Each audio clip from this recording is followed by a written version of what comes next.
Eh bien ça y est, dans la nuit, Apple a présenté sa conférence destinée au Mac. La keynote commence avec une intro en mode Halloween très stylée franchement. Donc c'est Halloween à l'Apple Park, on a une musique dans le thème, enfin bref, c'était vraiment très joli. Et puis après, il y a Tim Cook qui arrive dans l'ombre. Ils ont vraiment fait une belle mise en scène pour une keynote qui n'a pas annoncé beaucoup de produits, c'était pas une keynote exceptionnelle. Certains ont d'ailleurs été un petit peu déçus et moi je vais vous dire un petit peu pourquoi elle est intéressante et pourquoi vous ne devez pas acheter les Mac qu'Apple a présenté aussi. Donc pour cette keynote réservée pour les Mac, Apple s'est concentré sur deux gammes bien différentes, l'iMac avec toutes ses couleurs, la machine grand public et puis les MacBook Pro 14 et 16 pouces. Avant de parler des Mac, ils ont surtout parlé des puces et ils ont introduit leur nouvelle famille de processeurs M3. Donc la famille des puces M3, M3 Pro et M3 Max sont toutes les trois gravées à 3 nanomètres, ça fait beaucoup de 3. La puce M3 c'est un CPU de 8 cœurs et un GPU de 10 cœurs, ça c'est très habituel, on connaît très bien. Ensuite il y a la M3 Pro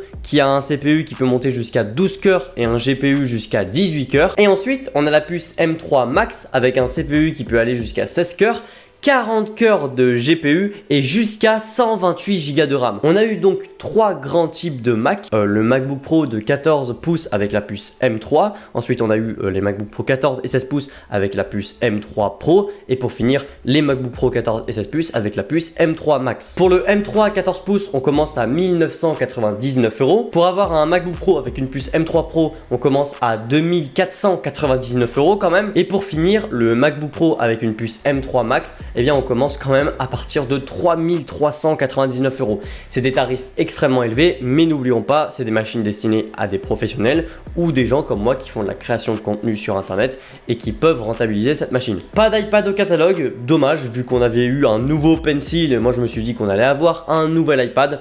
Pas de ça ici, pas non plus de nouveau MacBook Air, un MacBook Air M3 que beaucoup attendent, mais bon, non, c'est pas le cas. Et si vous êtes arrivé jusqu'ici, c'est pour savoir pourquoi vous ne devez pas acheter ces Macs. Simplement parce qu'il existe le Apple Refurb, le reconditionné d'Apple, où vous avez des offres bien plus intéressantes que typiquement le MacBook Pro 14 avec la simple puce M3. Pour exactement le même prix que le MacBook Pro M3, eh bien vous pouvez avoir un MacBook Pro M2 Pro qui est plus puissant. Par contre, il a une moins bonne autonomie, évidemment due à sa puissance. Maintenant, c'est à vous de réfléchir si vous privilégiez plutôt de la puissance ou alors de l'autonomie. Sinon, au niveau de l'encombrement, eh bien les 14 pouces, que ce soit la puce M2 Pro ou M3, c'est exactement la même chose en termes d'encombrement. Mais vous avez aussi plus de ports Thunderbolt sur le MacBook Pro M2 Pro que sur le M3. À mon goût, clairement, moi j'aurais pris le MacBook Pro M2 Pro sur le reconditionné d'Apple. C'est plus intéressant parce que c'est bien beau de vouloir la dernière version avec la puce M3, mais si dans 3 ans vous faites des projets qui demandent beaucoup de ressources, vous serez plus à l'aise sur un MacBook Pro M2 Pro, d'autant plus que vous pouvez choisir des configurations avec bien plus de RAM, bien plus de stockage. Sinon, au niveau des iMac, la machine d'entrée de gamme d'Apple avec toutes ces belles couleurs, eh bien on a exactement les mêmes couleurs, le même design, le même prix. On a juste par contre l'ajout de la puce M3, tout ça à partir de 1599 €. La puce M3 donc, vous le savez, elle nous permet de monter jusqu'à 24 Go de RAM contre 16 Go qu'on pouvait monter sur le M1. On a aussi avec cet iMac 24 pouces du Wi-Fi 6E contre du Wi-Fi 6 qu'on avait sur l'ancienne version et du Bluetooth 5.3 contre du Bluetooth 5.0 qu'on avait donc sur la version iMac M1. C'était une petite keynote.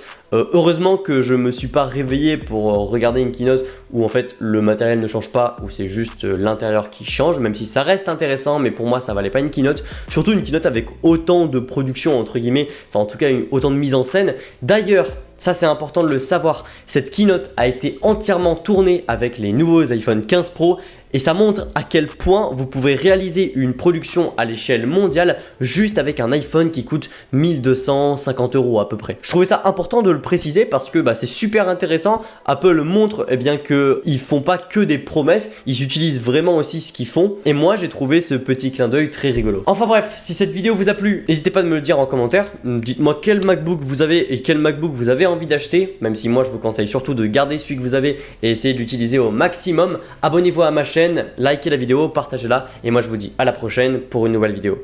Allez, salut!